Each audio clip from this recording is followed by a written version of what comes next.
Botany.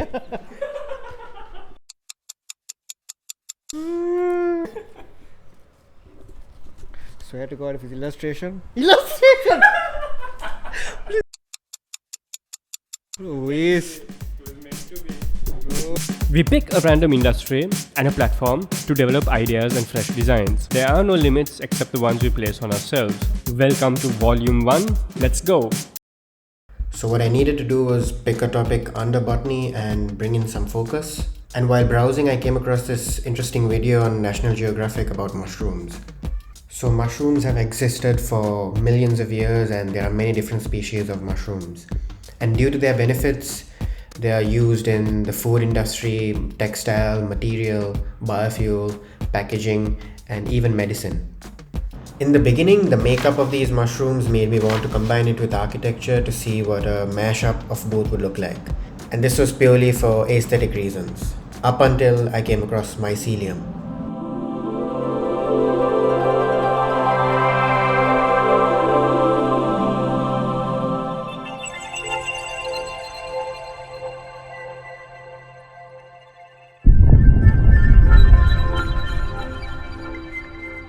I had never heard of mycelium before, nor did I know anything about it. But the more I learned, the more fascinated I became with it. Mycelium, as defined by the internet, is a network of fungal threads that grow underground, and the mushrooms are just the fruiting body. Essentially, it recycles nutrients and spreads them around for other organisms to consume, ultimately playing a key role in sustaining plant life. And just like mushrooms, mycelium is being used as a sustainable alternative in many different industries today. But the thing that piqued my interest the most was the fact that mycelium is even known to break down and decompose non-degradable materials like hydrocarbons, plastic, unrefined oil, and even nuclear waste. And we know that the world is full of plastic, especially the ocean, because more than 50% of the oxygen comes from the ocean. So I thought, what if mycelium could help clean up the ocean? Fishing nets are one of the bigger threats, made up of nylon that does not decompose. And because of this, millions of animals are killed every year. And this is what sparked the question, what if fishing nets could be made from mycelium? We know that when mixed with the right substrate, mycelium will continue to grow. We also know that they can be molded into any shape, they are biodegradable, they are edible, and most importantly, they can feed on waste in the ocean and possibly provide nutrients to the organisms and wildlife in the ocean. It was time to feed this into Midjourney and see what would pop out. The images produced were pretty cool, but it wasn't really what I was looking for. I decided to get rid of the fisherman and make it a bit more specific, and the result was far better than I expected. I included words like enmeshed, substrate, and trapping, and played around with the variations until I was happy with the set of images the AI produced. Illustration isn't my strongest suit, and I was actually impressed at how well Midjourney brought what was in my head into reality.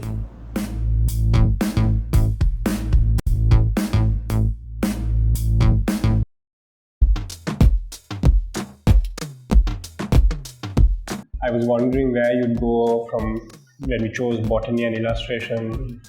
I wondered where you would eventually end up. This is pretty interesting. I think we discussed previously that, I don't know if I mentioned this, but mushrooms are more related to humans than they are related to other plants. All of the jargon, mycelium, substrate, and kind of flew over my head. Okay, but you have heard of mycelium before? No, I've not heard of mycelium before. Okay. So in terms of research and how you honed in on a problem and your proposed concept for a solution, I would say that it's a pretty solid 8 out of 10. Probably not even possible. In terms of viability, I can't speak to that. I'm not a biologist. So. But the idea is very, very interesting. Yeah, and it again speaks to Avatar. You brought up Avatar in the last video. Like how do you have a symbiotic relationship with the planet? This is one way. In my experience of Midjourney, I've had some great output and some not so great output. So the first one was the prompt was very simple. A fisherman using a fishing net made out of mycelium mushroom fungi. Okay, and Midjourney caught mycelium. Midjourney caught mycelium. I don't know if this is mycelium, but mycelium and fishing net, but it's white, so which is interesting. So I think Midjourney caught mycelium. But what's interesting here is they shaped it like a mushroom also. And not all mycelium produce mushroom, by the way.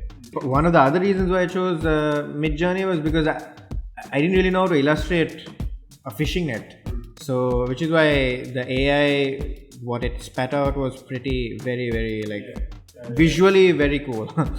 It does, like, the AI does so much for you, I suppose, in terms of selling the concept. Yeah, and then from there I went in and dove a bit deeper. So the prompts were fishing net made out of mycelium enmeshed in some substrate. So I wrote all of those different things down, trapping waste. And then that is what, so you can see like on top, like the brown stuff, I'm assuming that's what the substrate is. And then the mycelium growing around it over here. And you can see the waste on top of this also, on the floating on the ocean. Yeah, this image in particular, the one, yeah, this one. It reminds me of Jaws, the poster.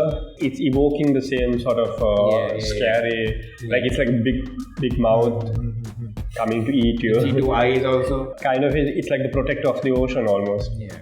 So here again, like the word, I built up on the word trapping, and then this is what the AI pushed out.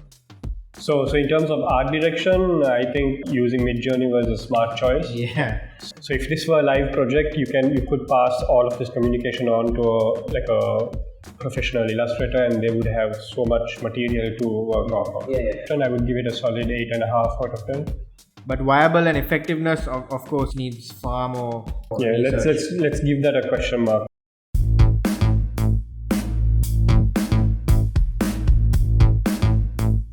Sports.